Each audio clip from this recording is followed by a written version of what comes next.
Welcome back to Bazooka Kickboxing and MMA. Today's episode, powered by Hayabusa, is all about strategies on how to fight with your hands down.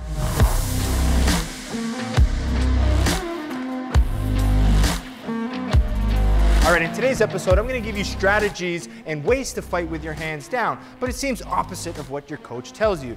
Every time you hear someone, you got to keep your hands up. But there's a lot of good value in fighting with your hands down, especially in MMA where takedowns are an issue. And if you're a striker in MMA, to have your hands pinned up, you're inviting the wrestler to grab singles for takedowns. There's too many ways and valuable things that you're giving up by keeping shelled up like this, okay? So the main thing you need to remember is having your hands down can really help you out a lot. So if my hands are here, right, and Matt goes to shoot in on me, right, for MMA, I'm done at this point here. So at least with my hand down, if he goes in and shoots on me, I have an option for a down block. I have an option to kind of defend the takedown. So that's the first reason why I would like a lower guard hands here when it comes to MMA. But the same thing could be applied when we're talking about kickboxing when it comes to strike selection. Now, if my hands are up here, you know where the punch is coming from, right? So it's very easy to defend if I throw punches here, right? Because you can see them.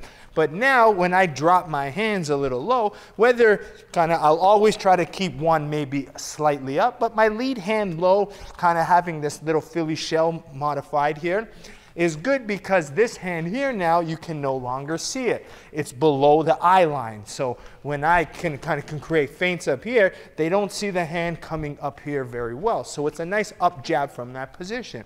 So the first way here, it's good for the defense. Two, here, I'm gonna be able to create feints, maybe pop jabs, and then when it comes down, boom, punch underneath the eye line, okay? So that's a beautiful shot to land. So that's one of the ways I'm gonna use the low line jab, which I like to call it, or an up jab. Now, another important part with fighting with the hands down is the concept of distance deception. And what that means is my head position, okay? Now, what I will do a lot here, if my hand's down, okay, even though my foot's still at a far distance, so I can be able to pull, I can't get hit.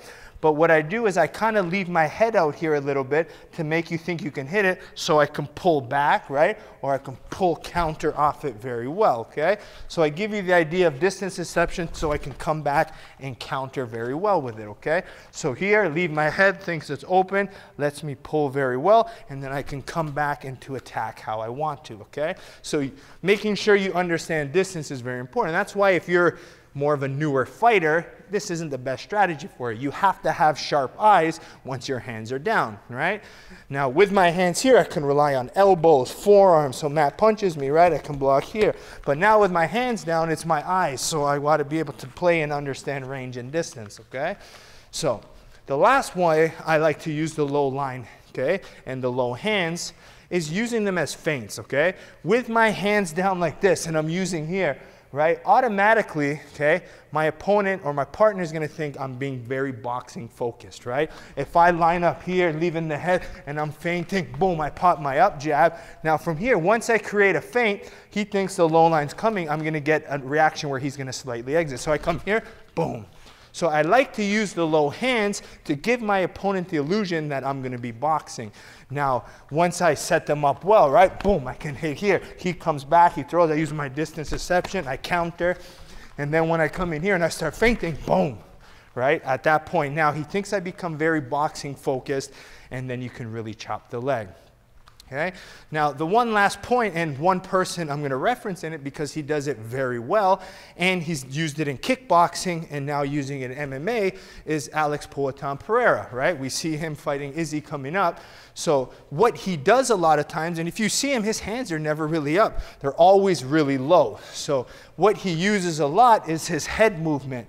So if you throw a punch on Alex, he kind of rolls his head with the punch, so you can't really catch him. He throws a hook, he'll come back here, like he rolls with it. Boom, hit my face. Boom, he rolls with it. He throws this one, he rolls with it. So very subtly, when you hit him, he rolls and then he comes back with himself, okay?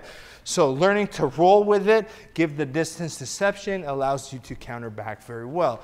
Now, when you're fighting, and you want to get good combinations, good flow, the last thing you want to do is have your hands pinned here. So if anything, the low hand allows you to flow a little bit better, but the key is, as long as you understand the head movement, the distance control, and the footwork to keep yourself safe. That's the main thing, okay? So one quick recap. Yes, it's important to keep your hands up at times, but there's a lot of times where low hands is actually going to help you out. I gave you the example starting off with, if you're a striker in MMA, I want a low line, right, to defend the takedown. But what it also does, if I'm jabbing from here, right, I'm basically occupying the space that the wrestler is going to go down. So if I'm shooting from here, it's very scary for a wrestler to level change now with my punch going on that angle. So I can defend and strike more effectively against the wrestler, okay? The second thing I do is I give them the illusion that my head's there so I can pull counter off more aggressively, right? I want them to commit, think my head's open. So now when I pull off and come back, right, I can open up. A lot of times, if you know you're a good striker, right, and someone's fighting me, they're going to be so defensively focused that it's going to be hard for me to land my punches. So I have to give them the illusion that they can hit me so I can come back, okay? So using counterattacking when you're a good striker is very important. So this illusion here, they're probably salivating at the mouth thinking, oh, his head's wide open. But little do they know, as soon as I come off, pull off, boom, boom, and I'm able to get my knockout punches, okay?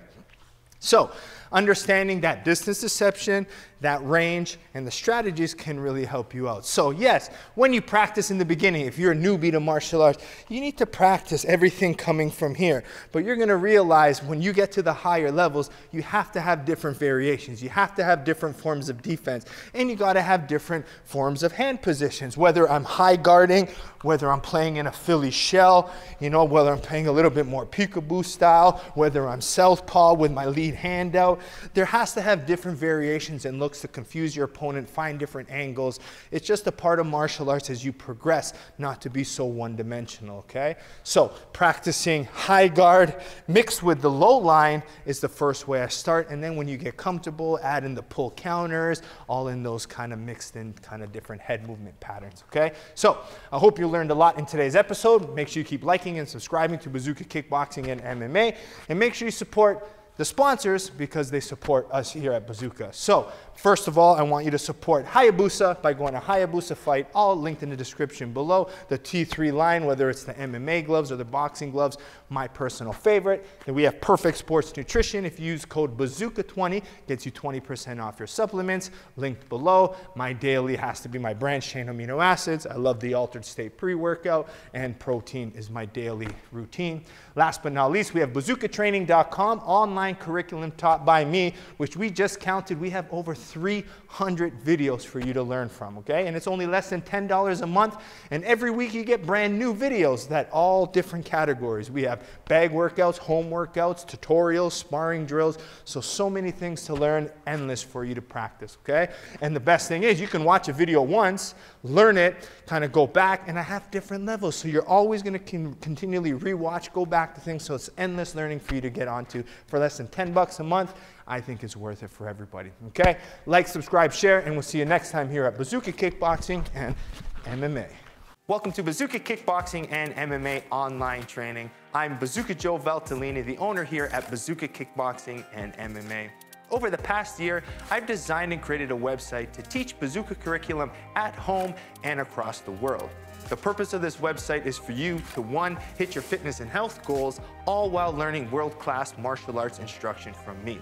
The beautiful thing about this website, it's geared for all levels. So if you're learning martial arts for the first time as a beginner, we help you progress into the bigger stages. And if you're a pro fighter, guess what? We have different fight concepts for you to improve your tool set and your skills in the ring or cage.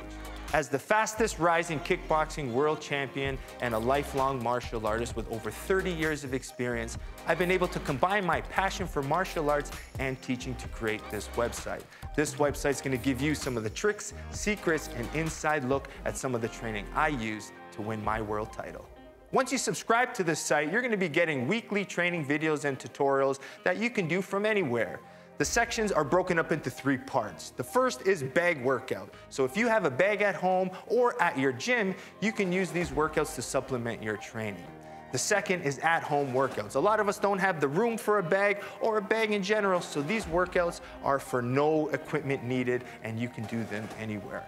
And finally, the tutorial section. If you're having any problems with a specific technique or fight concept that's covered in any of the workouts, go to the tutorial section, learn the technique, and then go back to the workout, and this time, do it with proper technique. One of the added benefits once you subscribe is the forums section, where you can get a more personalized experience where you can ask questions and I'll be able to go in there and answer them. It's all about building a team and a community of martial artists helping each other grow. So subscribe now to get access to all the videos plus more so you can be part of the squad here at Bazooka Kickboxing and MMA.